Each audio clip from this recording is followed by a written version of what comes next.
आप सभी भाई बहनों का आध्यात्मिक ज्ञानात्मक चैनल की ब्रह्म मुहूर्त उपदेश कक्षा में एक बार फिर स्वागत है। आज की चर्चा का विषय है आनंद की वर्षा में स्नान। देखिए, इन सभी शब्दों के भावार्थ बहुत ही ऊंचे स्तर के हैं। अक्सर हम सभी भाई बहन देखिए लगभग प्रतिदिन ही नहाते आए। नहाने का अभिप्राय अक्सर एक साधारण मनुष्य देखिए स्थूल शरीर के नहाने से ही लेता है। स्नान करना नहाना एक ही बात है, क्योंकि अक्सर हम सभी भाई बहन अपने स्थूल शरीर को ही अधिक महत्व देते हैं। स्थूल शरीर को अधिक महत्व देने का अभिप्राय है कि मनुष्य अपने स्थूल शरीर के जो 5 विषय भोग हैं उनको अधिक महत्व देता है। अपने स्थूल शरीर को सजाने संवारने में ही अधिक महत्व देता है। कुछ दिन पहले हमने देखे तन को खिलाना, तन को सजाना पे भी कुछ अपने विचार रखे थे। तो एक साधारण मनुष्य के जीवन में जब तक स्थूल शरीर को एक आवश्यकता से अधिक हम महत्व देते, तो ऐसी स्थिति विशेष में आपका हमारा जो एक सूक्ष्म शरीर है या कारण शरीर है, उसकी शुद्धता की ओर आपका हमारा ध्यान ही नहीं जाता। जबकि मनुष्य जोनि तो हम सभी भाई बहनों को अपने अंतःकरण को शुद्ध करने के लिए मिली है।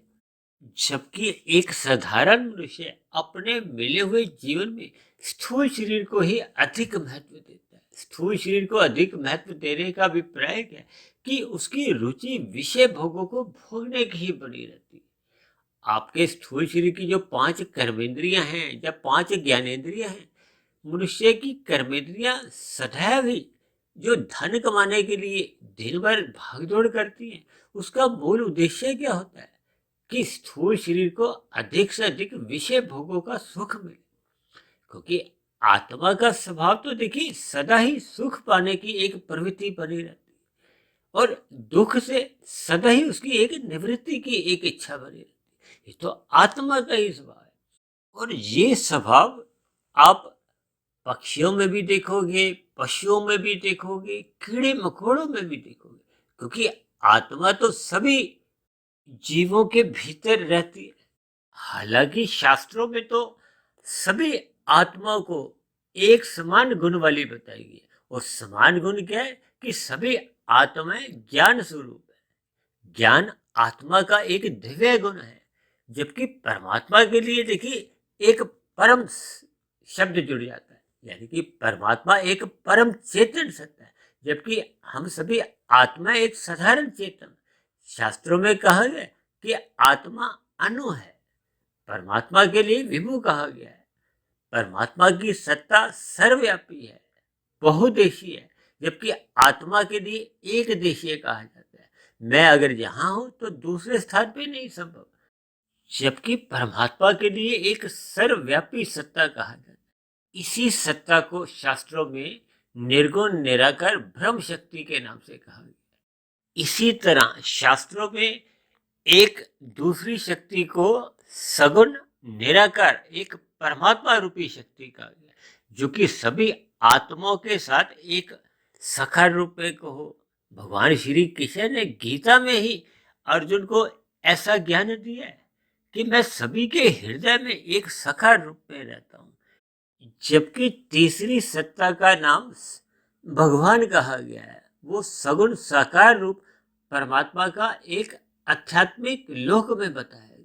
देखिए, इन सभी बातों को हम अलग अलग अपने वीडियो में पहले भी सुनते आए, लेकिन हम परमात्मा के ये जो आनंद की वर्षा में स्नान का अभिप्राय आपका हमारा इस ब्रह्म मुहूर्त से है। ब्रह्म मुहूर्त का अभिप्राय सूर्य निकलने से पूर्व की जो 2 घंटे 40 मिनट का समय होता है, जिसकी हम देखिए प्रतिदिन ही अपने वीडियो में चर्चा करते हैं। और हमारी तो जो प्रतिदिन की जो ब्रह्म मुहूर्त उपदेश कक्षा में जो वीडियो बनती है या संध्या बेला ज्ञान कक्षा की जो वीडियो बनती है, ये सभी की सभी वीडियो देखिए केवल ब्रह्म मुहूर्त में ही बनती है, जो कि इस आध्यात्मिक ज्ञानात्मक चैनल में पिछले लगभग 3.25-4 वर्षों से इनकी संख्या 1250 के आसपास हो चुकी। यानी कि ये प्रकृति का एक शुद्धतम समय होता है, क्योंकि शास्त्रों में कहा गया है तमोगुण, रजोगुण और सतोगुण में ये क्रमशः सतोगुण एक शुद्धतम स्थिति होती है। शुद्धतम स्थिति का अभिप्राय शास्त्रों में कहा गया है कि तमोगुण से 10 गुना अच्छा रजोगुण है, रजोगुण से 10 गुना अच्छा सतोगुण है। और सतोगुण की देखिए 3 स्थितियां होती हैं। पहली स्थिति में वो गुजरे हुए तमोगुण से प्रभावित होता है, इसलिए उस सतोगुण विशेष की अपनी एक शुद्धतम अवस्था नहीं होती। और दूसरी अवस्था जो सूर्य निकलने से पूर्व की 1-2 घंटे 40 मिनट की स्थिति होती है, उस स्थिति विशेष को देखिए ब्रह्म मुहूर्त कहा जाता है। वो सत्वगुण की एक शुद्धतम अवस्था मानी गई है, क्योंकि वो गुजरे हुए तमोगुण से भी लगभग नहीं के बराबर प्रभावित होता। और आने वाला जो एक रजोगुण है, जो कि सूर्य निकलने के 2 घंटे 40 मिनट बाद की स्थिति का एक आगमन को कहा जाता है, तो वो आने वाले रजोगुण से भी लगभग नहीं के बराबर यानी कि आंशिक रूप से ही प्रभावित होता है। इसलिए इस स्थिति विशेष को यानी कि सूर्य निकलने से पूर्व के जो 2 घंटे 40 मिनट की स्थिति है, उसको एक ब्रह्म मुहूर्त का नाम दिया गया। हालांकि देखिए शास्त्रों में तो ये 2 घंटे 40 मिनट का कहीं भी पढ़ने को नहीं है। ये तो मैंने अपने एक स्वयं के व्यक्तिगत सूत्रों के आधार पर मैंने ये गणना की है। उसका पीछे का जो एक तर्क है, क्योंकि 24 घंटे के ये दिन रात है, 24 घंटे में देखिए 3 गुण नित्य बने रहते हैं। एक गुण प्रधान स्थिति में होता है, दूसरा गुण गौण स्थिति में, तीसरा गुण अति गौण की स्थिति में। अब 3 गुण हैं, 3 स्थितियां हैं, तब इस स्थिति विशेष से फिर देखिए ये 2 घंटे 40 मिनट की स्थितियां आ जाती, क्योंकि 24 घंटे को 3 से भाग दोगे तो 8-8 घंटे तीनों गुणों के बन जाते हैं। अब क्योंकि तीनों गुणों की एक स्थिति सतत बनी रहती है, एक प्रधान, दूसरा गौण, तीसरा अति गौण। अब उदाहरण के लिए देखिए शाम को जैसे ही सूर्य अस्त होता है, हालांकि तकनीकी रूप से तो देखिए सूर्य अस्त नहीं होता, उसकी स्थिति तो नित्य हर क्षण बनी रहती है। लेकिन क्योंकि पृथ्वी गोल है, पृथ्वी अपनी सतह पे ही घूमती है, इसलिए ये दिन रात की स्थितियां बनती रहती। शाम को सूर्य के ढलते ही तमोगुण की प्रधानता आरंभ हो जाती है। अब तमोगुण की प्रधानता आरंभ होने पे अब प्रथम स्थिति जो 2 घंटे 40 मिनट की होती है, वो गुजरे हुए रजोगुण के कारण उसमें रजोगुण की स्थिति गौण बनी रहती है। अब ऐसी स्थिति में तमोगुण की तो प्रधानता बनी रहेगी अगले 8 घंटे तक, लेकिन प्रथम 2 घंटे 40 मिनट में रजोगुण गौण स्थिति में, क्योंकि वो गुजरा हुआ गुण होता है। अब आने वाला जो सतोगुण है उसकी स्थिति अभी दूर है, इसलिए उसको अति गौण कहा जाता है। अब दूसरी स्थिति 2 घंटे 40 मिनट में घोर तमोगुण की होती है। अब इसमें गुजरा हुआ रजोगुण भी उसको प्रभावित नहीं करता, और आने वाला सतोगुण तो अभी दूर की स्थिति में होता है। अब तीसरी स्थिति में देखिए वो तमोगुण कमजोर होने लगता है। कमजोर होने का अभिप्राय क्या है कि अब आने वाला जो सतोगुण है वो उस तमोगुण को कमजोर करने लगता है। अब ऐसी स्थिति विशेष में तमोगुण तो अभी प्रधान बना रहता है। अब ऐसी स्थिति विशेष में आने वाला गुण वो गौण स्थिति में आ जाता है, और गुजरा हुआ जो रजोगुण था, जो कुछ टाइम पहले गौण की स्थिति में था, अब वो अति गौण की स्थिति में चले जाता है। इसी तरह अब सतोगुण का जैसे ही आरंभ होता है, तो प्रथम स्थिति में सतोगुण प्रधान स्थिति में तो होता है, लेकिन वो गुजरे हुए तमोगुण से क्योंकि प्रभावित होता है। अब ऐसी स्थिति विशेष में वो गुजरा हुआ तमोगुण गौण की स्थिति में होता है, और आने वाला जो रजोगुण है वो अभी अति गौण की स्थिति में होता है। अब दूसरी अवस्था जो कि सूर्य निकलने से पूर्व की ब्रह्म मुहूर्त की बताई गई है, ये एक सतोगुण की शुद्धतम अवस्था होती है। शुद्धतम अवस्था का अभिप्राय केवल तकनीकी रूप से है, सापेक्ष दृष्टिकोण से है, क्योंकि प्रकृति में देखिए कुछ भी चीज शुद्ध तो होती नहीं, क्योंकि प्रकृति अपने आप में जड़ कही गई है। शुद्ध का अभिप्राय जब जब एक स्थिति प्रकृति के 3 गुणों से मायातीत की होती है, जो कि आत्मा के लिए और परमात्मा के लिए कहा जाता है। आत्मा एक साधारण चेतन तत्व है और परमात्मा एक परम चेतन तत्व है। परम शब्द किसी एक सत्ता के लिए आ जाता है। अब इस सत्ता विशेष से जुड़ने के लिए हालांकि शास्त्रों में तो देखिए 4 पुरुषार्थ कहे गए, धर्म, अर्थ, काम, मोक्ष। अक्सर मैं अपनी चर्चाओं में मोक्ष को एक मंजिल रूप में कहता हूँ।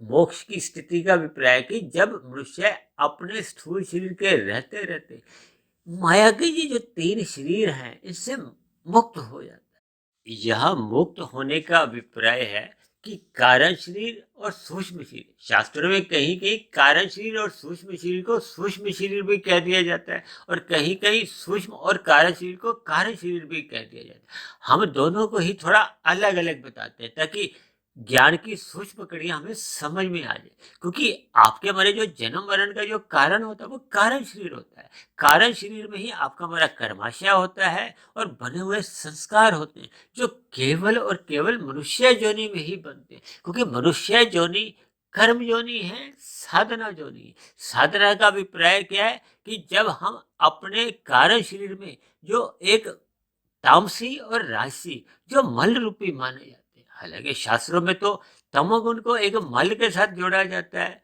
और रजोगुण को विक्षेप के साथ जोड़ा जाता है, जबकि सतोगुण अपने आप में एक मुक्तिदायक है। मुक्तिदायक का अभिप्राय ये एक मोक्ष का गुण है। जब जब हम परमात्मा से जुड़ना चाहते हैं तो सर्वप्रथम हमें अपनी सात्विक स्थिति मजबूत करनी होती है और सात्विक स्थिति मजबूत करने के लिए प्रकृति का जो एक सतोगुण की जो एक शुद्धतम अवस्था है जिसको आज हमने ब्रह्म मुहूर्त का नाम बताया, उस स्थिति विशेष में जब तक मनुष्य स्नान नहीं करता, संग नहीं करता, तब तक उसकी स्थिति विशेष में आनंद की झलकें नहीं मिलती। यह वर्षा का अभिप्राय देखिए उन झलकों से है, उस अनुभूति से है, क्योंकि सतोगुण में आपका मरा, क्योंकि रजोगुण और तमोगुण, तमोगुण को देखिए मल से कहा जाता है और रजोगुण को विक्षेप से कहा जाता है। विक्षेप का अभिप्राय चंचलता से होता है। जब मनुष्य की संसारी 5 विषय भोगों में एक आकर्षण बना होता है, कभी वो एक भोग भोगने के लिए भागता है, फिर दूसरा, फिर तीसरा, फिर कभी चौथा, कभी 5वां, फिर पहला, दूसरा, यानी कि उसकी दिनचर्या में विषय भोगों के प्रति ही एक लोलुपता बनी रहती है, एक आकर्षण बनी रहता है, एक रुचि रुझान बना रहता है। तब ऐसी स्थिति विशेष में उसका मन एकाग्र नहीं हो पाता, जबकि तमोगुण में तो मनुष्य का मन ही मैला होता है, क्योंकि आपका हमारा ये जो स्थूल शरीर है ये अपने आप में भी देखिए तामसी बताया गया है, क्योंकि ये पृथ्वी जल अग्नि वायु आकाश का बना है। इसके पीछे का कारण आपके हमारे विषय भोग है, गंध रस रूप स्पर्श और शब्द, जिनकी अक्सर देखिए हम चर्चाएं करते रहते हैं, क्योंकि माता के गर्भ में आपका हमारा जो एक गर्भ का धारण होता है उसके पीछे का जो कारण है वो 5 भोग विषय होते हैं। अब क्योंकि मनुष्य योनि को कर्म योनि के साथ साथ साधना योनि का एक विशेष अवसर इसलिए कहा गया क्योंकि मनुष्य अपने मिले हुए जीवन में ये जो मल है और जो विक्षेप है, इन बुराइयों को जितने जितने अंश में दूर कर देता है तो उसका अंतःकरण उतना उतना शुद्ध होता जाता है। शुद्ध होने का अभिप्राय क्या है कि उसमें सतोगुण का जो एक अनुपात है वो बढ़ता जाता है, रजोगुण का अनुपात को हो, तमोगुण के ये अनुपात फिर घटते जाते हैं। यानी परमात्मा की जो एक आनंद की जो वर्षा है वो आपके मारे अंतःकरण में उतने उतने अनुपात में ही आ पाती है जितनी जितनी आपके हमारी अंतःकरण की शुद्ध पात्रता बढ़ चुकी होती है। उस पात्रता को कहो, बर्तन कहो, सब एक ही बात है। जैसे मानसून के दिनों में देखिए जब वर्षा होती है, उस वर्षा में यदि आप बाहर एक चम्मच रखते हो, एक कटोरी रखते हो, एक गिलास रखते हो, एक पतीला रखते हो, तो ये अलग अलग एक स्थितियां हैं। आप बाल्टी भी रख सकते हो, यानी कि जितना बड़ा बर्तन होगा उतना ही उसमें वर्षा का जल आके रुकता है। ठीक इसी तरह आपके बारे अंतःकरण में, कारण शरीर में जितने जितने अनुपात में सत्वगुण की प्रधानता होती है उतने उतने अनुपात में ही फिर वो आनंद की वर्षा कहो वो आकर रुकती है। रुकने का मतलब क्या है कि उतने उतने आनंद की वर्षा की आपको में एक अनुभूति होती है, हम स्नान कर पाते हैं। परमात्मा की देखिए आनंद की वर्षा का अभिप्राय ज्ञान से होता है, भक्ति से होता है। इन सभी स्थितियों को हमें सापेक्ष दृष्टिकोण से समझना होगा, यानी कि हमें अपने मिले हुए कार्य शरीर की जो एक अशुद्धियां हैं उनको दूर करने के लिए, साधना करने के लिए एक ब्रह्म मुहूर्त का समय ही एक शुद्धतम समय कहा गया। यहाँ साधना करना आसान होता है। उस आसान होने का कारण क्या है कि अब सत्वगुण की जो भारी स्थिति है, यानी कि जो प्रकृति के क्रम में जो भारी गुणों का जो एक प्रवाह है, उसकी एक शुद्धतम स्थिति है। इसलिए आपको हमें अपने स्थूल शरीर के स्तर पर कहो, मन के स्तर पर हमें कम प्रयास करना होता है। जबकि दिन में तो देखिए रजोगुण की स्थितियां होती है, शाम को सूर्य ढलने पे फिर वो तमोगुण की स्थितियां होती है। और शास्त्रों में तो बार बार कहा गया तमोगुण से 10 गुना अच्छा रजोगुण है, रजोगुण से 10 गुना अच्छा सतोगुण है। इसी को ही हम अंकों के आधार पे कहते हैं, तमोगुण को 1, रजोगुण को 10 और सतोगुण को 100। तब ऐसी स्थिति विशेष में हमें ब्रह्म मुहूर्त में परमात्मा का ध्यान लगाना होगा, शास्त्रों को पढ़ना होगा। जितने जितने अंश में हम परमात्मा से ब्रह्म मुहूर्त में जुड़ते जाते हैं, फिर उतने उतने अंश में परमात्मा के आनंद की वर्षा से आपका हमारा अंतःकरण शुद्ध होता जाता है। और ये शुद्ध करते करते यदि मनुष्य अपने कारण शरीर को स्थूल शरीर के रहते रहते समाप्त कर लेता है, समाप्त करने का अभिप्राय देखिए, जो बुरे संस्कारों से है, अज्ञानता से है, विषय भोगों की मलिनता से है, उनको हम जितने जितने अंश में समाप्त कर लेते हैं, फिर उतने उतने अंश में वो आत्मा का जो एक प्रकाश है वो अधिक अपनी मूल स्थिति में लौटता है। देखिए, आत्मा के ऊपर जो आवरण है वो कार्य शरीर का है। अब कार्य शरीर में देखिए 3 स्थिति हैं गुणों की। अब उसमें तमोगुण काले रंग का है, रजोगुण रंगीन रंग का है और सतोगुण तो देखिए सफेद है। अब हम बल्ब के ऊपर, ट्यूब के ऊपर सफेद रंग का कागज लगाते हैं तो उसकी रोशनी तो हमें आने लगती है ना। और यदि हम रंगीन कागज लगाते हैं तो रोशनी धुंधली हो जाती है और काला लगाते हैं तो एकदम रोशनी खत्म हो जाती है। इन सभी स्थितियों के भावार्थ हमें समझने होंगे और मिले हुए जीवन के अर्थ को समझते हुए हमें साधना को अधिक महत्व देना चाहिए। साधना करते करते ही हमें अपनी पात्रता बनानी है, क्योंकि आत्मा जितने जितने अनुपात में शुद्ध होती जाती है, उस शुद्ध आत्मा के अनुपात पे ही फिर परमात्मा के जो एक आनंद की झलके हैं, क्योंकि परमात्मा तो देखिए आनंद स्वरूप सत्ता है। परमात्मा के आनंद की वर्षा तो अनादि काल से ही हो रही है। केवल हमें अपनी पात्रता बनानी है और पात्रता बनाने के लिए ये ब्रह्म मुहूर्त का समय उपयुक्त कहा गया। इसलिए तो हम बार बार कहते रहते हैं रात को जल्दी सो जाना चाहिए, सुबह ब्रह्म मुहूर्त में उठना चाहिए। इन सभी स्थितियों के देखिए हमें भावार्थ समझते हुए अपने मिले हुए जीवन में कारण शरीर को पवित्र करते जाना है। अब सूक्ष्म शरीर में क्योंकि मन बुद्धि होते हैं, इसलिए तो बार बार कहा जाता है कि सात्विक बुद्धि रखो, मन शुद्ध करो। शुद्ध मन तो देखिए तभी हो पाता है जब हम सत्संग श्रद्धा पूर्वक करते हैं। इन सभी स्थितियों के हमें देखिए भावार्थ समझने होंगे। अक्सर एक राशि मनुष्य देखिए सत्संग करता है लेकिन बेमन से करता है। बेमन से सत्संग का अभिप्राय होता है कि उसका मन विषय भोगों में अटका होता है। जब मन अटका होता है तो फिर स्थूल शरीर के स्तर पर आप और हम देखिए जो भी सत्संग करते हैं उसके फिर वो शुभ संस्कार नहीं बन पाते। श्रद्धा पूर्वक सत्संग होने से ही फिर हम उसका मनन कर सकते हैं। मनन निरंतर होते रहने से ही फिर कार्य शरीर में शुभ संस्कार बनते हैं। वो शुभ संस्कार ही आपके हमारे तमोगुण और रजोगुण के जो एक मल रूपी या विक्षेप रूपी जो एक बुरी स्थिति है उनको समाप्त करते हैं। तो इन सभी स्थितियों को हमें ज्ञान पूर्वक समझना होगा। अपने मिले हुए जीवन में हमें अधिक से अधिक सत्वगुण का संग करना चाहिए ताकि हम रात को जल्दी सोने लगें। रात को जल्दी सोने मात्र मनुष्य तामसी स्थितियों से या मोहनात्मक स्थितियों से भी अपने आप को बचा लेता है और सुबह ब्रह्म मुहूर्त में उठने मात्र से सत्वगुण की जो एक शुद्ध स्थितियां होती हैं, जो वो मनुष्य को मिलने से उसके अंतःकरण पवित्र होता जाता है।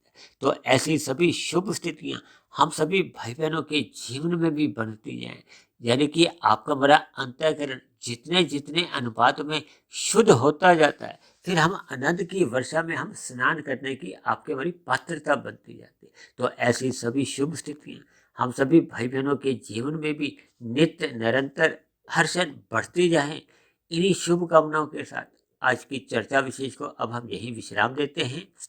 वीडियो संबंधित यदि आपके मन में कोई प्रश्न हो, सुझाव हो या मेरी कही गई बातों पर कोई आपकी आपत्ति हो तो इन सभी बातों को आप नीचे दिए गए कमेंट्स बॉक्स पर जाकर लिख सकते हो। तो अब चर्चा विशेष को यही विश्राम देते हैं।